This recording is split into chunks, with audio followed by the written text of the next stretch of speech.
The following section comprises a course in Basic Fighter Maneuvers, or BFM. Offensive maneuvers are designed to get your aircraft into a position to employ weapons. They all have specific circumstances in which they should be used. Competent BFM requires plenty of practice.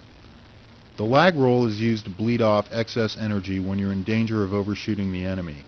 To set up for the lag roll, you should be in lag pursuit.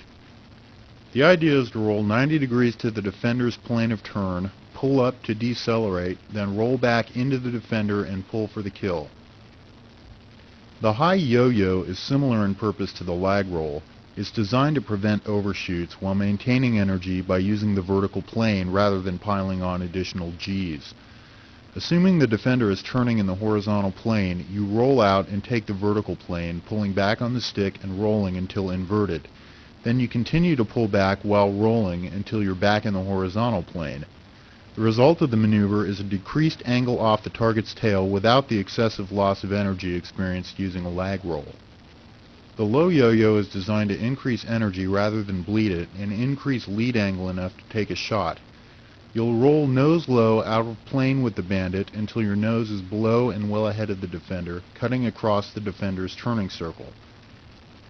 At this point, you can ease your turn and fly a fairly straight path to intercept the bogey. Scissors, or flat scissors, are a series of turns performed in a defensive posture among two aircraft in the same plane. Each aircraft is attempting to get on the other six by turning left or right towards the other, only to cross each other with excessive angle off, preventing a shot. Several cycles of turning into each other may be encountered depending on the two aircraft's speed differences. There are three types of pursuit, each having a specific function as it relates to modifying your relative aircraft position. To employ pure pursuit, follow a bandit's flight path continuing along the path he previously flew. Match the bandit's speed so that your closure rate is neutral, keeping the velocity vector right on your opponent's aircraft. Increasing your closure rate while in pure pursuit has the effect of widening your turn radius. Eventually you'll need more and more Gs to maintain pure pursuit. To improve on the pure pursuit intercept, execute what is known as a nearest collision intercept. Lead the contact, tracking in a straight line, and slowly bring him to center. Turn into the direction of the contact's aspect angle, flying toward a collision. Try about 30 degrees and work from there. If the bogey seems to move back towards center, offset a little more. The idea is not to fly a perfect collision course, but to improve some on the pure pursuit and speed the time to intercept.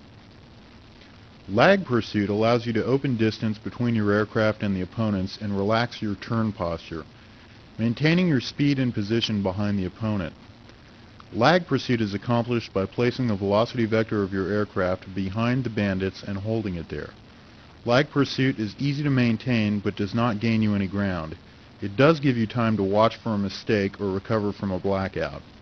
If you're having a tough time staying with the bandit, try dropping back to a slight lag pursuit and reevaluate before pressing the attack. In lead pursuit, you place the velocity vector in front of the bandit to fly inside his turn radius and close your distance as rapidly as possible. If not used properly, lead pursuit can cause your aircraft to fly in front of the bandit or overshoot, putting you on the defensive. Use lead pursuit to close distance. You are having to turn harder than your opponent to lead, so watch for overshoot and be sure to maintain speed. As you close on the contact, select your longest range weapon, the AIM-120 AMRAAM. Interrogate the bogey with IFF. If the contact is a bandit, shoot when you get a cue. Continue pressing, switching to sidewinders and looking for a pre-merge kill. At the merge, you want 350 plus knots before executing a hard turn into the bandit. Switch to guns when you're out of missiles or inside minimum range. If you find yourself defensive, execute a guns defense or try to extend and exit the fight. Just be sure to have the altitude and speed to prevent the bandit from turning and running you down. A successful guns defense involves preventing the opponent from getting you in his guns envelope and, failing that, making yourself very difficult to hit once inside the envelope. There are two factors that define a guns envelope: range and position. The easiest to deny is range. If you don't get close to your opponent, they won't be able to gun you. To deny position, you need to execute a hard break turn. That is, a maximum G turn into your opponent. If the bandit is already in the envelope, continue your turn. Remember, the bandit is trying to pull lead on your aircraft to get a shot. By turning hard, you have just made it very difficult for them to do that. However, you've jumped into his plane of turn, allowing him to open fire if he can generate enough lead angle. If the bandit continues to track your aircraft and manages to pull lead on you, continuing your turn is fruitless. Roll your aircraft 90 degrees left or right and perform a maximum G pull. As the bandit follows, continue to slowly roll away and pull hard. Keeping sight of a bandit with a low angle off is almost impossible, so keep a hard pull on the aircraft using a nose-down attitude and pick up some airspeed. Continue to turn and look around until you can pick up the bandit visually and attempt to gain ground again.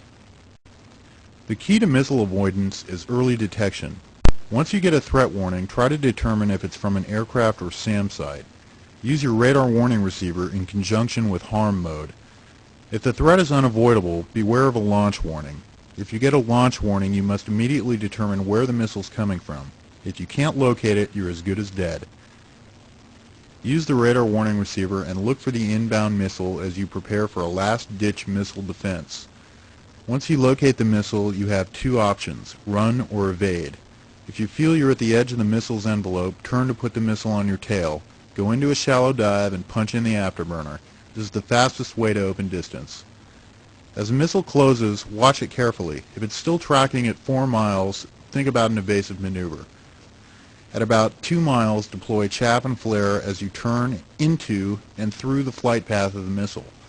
Once you start the maneuver, you're either turning to help the missile solve its tracking problem or turning to help yourself survive.